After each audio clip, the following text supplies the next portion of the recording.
Well, looking from the squad out there, Alex Keith, he'll be good to go tomorrow? Yeah, Keithy's good to go. He's overcome a significant injury at the end of last season which required surgery, so hasn't put a foot wrong since he's been here. So yeah, it's great to get him out there in the Bulldogs colours and get his first run. How much are you looking forward to him slotting in down back? Because it's probably an area that you needed to improve over the off-season. Yeah, I think just, he's 27, big body, strong, good intercept marker, and him along with Josh Bruce, I think they're two sort of areas of the ground where if we could help and get a bit more maturity in our squad, I think obviously two players we probably targeted early in the piece, and to get them across the line over here is fantastic. Do we see Brucey tomorrow as well? No, Brucey's had a bit of a back spasm, sort of maybe could have pushed to play, but we just thought we'd be conservative with, we have an intra-club next week and he'll play Marsh 2, our second game. So nothing, obviously, if he's going to play Marsh 2, no issue for round 1 or going forward? No, he'll be fine. We probably could have pushed the envelope, but we thought we've got a pretty healthy squad at the moment. No need, we'll hold back a week. What's happening with Tim English at the moment? Timmy just copped a mild headlock just in the match sim that we had probably last Wednesday, and obviously we were all aware of the new protocols, and Timmy just didn't quite feel right 5 days out from this game, so it's probably a good test case for our doctor and for us as coaches and players just to realise now the new guidelines around that. So yeah, Timmy just wasn't quite right, but he'll be full training with the squad that's not playing tomorrow, and again, if by next game he'll be available. Just headaches and that sort of stuff? Yeah, just a mild headache, yeah, so it was enough to sort of say, we better do the right thing here and hold him out. Who rucks in his place? Yeah, Jordan Sweet will come in for his first game for the club. So mature 21-year-old from North Adelaide, premiership player over in the Sandful, and Sweety's improved a lot, big lump of a young man, and he's come along really well. So for him, it's a great opportunity.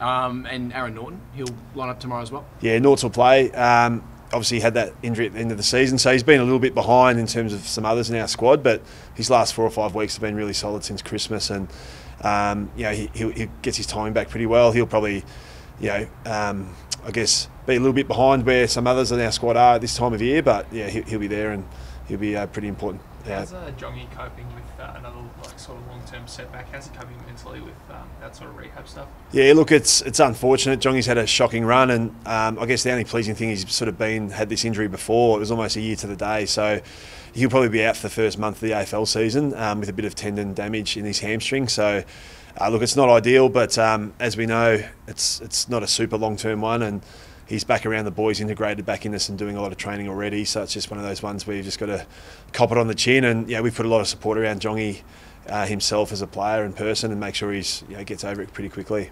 Just back on Nords, obviously, as you mentioned, did the injury in the final. I mean, I know he's got a slower start, but are you pleased that you've been able to get him back and at least he does get some Marsh footy under him? Because probably when he did it, you might not have been sure about that. Oh, absolutely. And I think everyone rushes to get back for this first Marsh. The AFL season's still over a month away, so there's still a lot of training and a lot of important sessions that we can get into Norts, both from the hit-outs game-wise, but also training-wise to get him primed for the start of the season. So looking back at the vision, it didn't look great, and I think we all recognise we probably dodged a bullet there with Norts, and we're just wrapped to have him available. Is there anyone that you're thinking of playing maybe just half a game in the first Marsh one, just to ease him in? Yeah, look, we've got a squad of 24, so we'll probably determine that more close to the game, but ideally we'd love to run probably with 22 at one time, and maybe at half-time inject 2 more in, and maybe just try and keep for rotations and for the boys' conditioning operational at 22. But obviously things might happen in game as well, but we'll wait and see. But ideally we'll use all 24, but probably sub 2 in at half-time. Externally, it feels like you guys are sort of seen as the team that's going to be that sort of big mover and really sort of jump up in potentially top 4 and even more. I mean, is it a similar feeling inside the group, those sort of expectations? Oh, I think they're a little bit, that's the periphery and a bit of noise. And look, credit to our young guys, they perform really strongly the second half of the year, but I think we've still got a lot of growing to do, a lot of maturing as a team. And I think we're on the right track. We've had a pretty fit summer where most of our squad have done the bulk of pre-season, which puts us in a really good position. But knowing what's around and knowing every other team and who's added players to their squads, and you know how competitive it is, and it's, I mean, you've got to start really strongly in the season. The external noise is great, there's a bit of hype about it, but ideally, I mean, for us, we've just got to start really well, and for tomorrow night, put our best foot forward for us as a squad, playing the brand of footy that we've been working on all summer. So I feel like our squad's got deeper. We've added a couple of players in. There's more competition for spots amongst probably the whole list, which is healthy. And then you just need a bit of luck to go your way. But I think we're still evolving as a team. We're maturing, and a lot of our best players in that younger band of players, which is exciting for us as a club.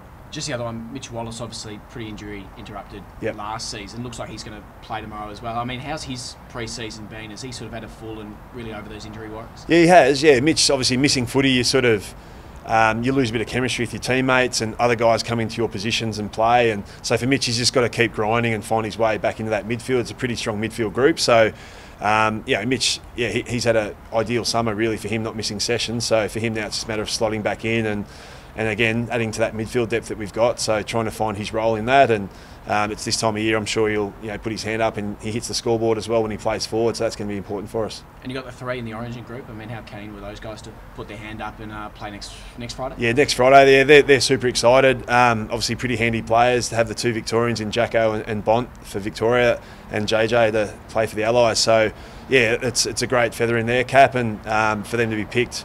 Had some pretty handy players miss out, so it's a credit to them and credit to us as a club for getting them to that point. But yeah, I'm sure they'll be really proud to pull on that jumper and do it for the right cause.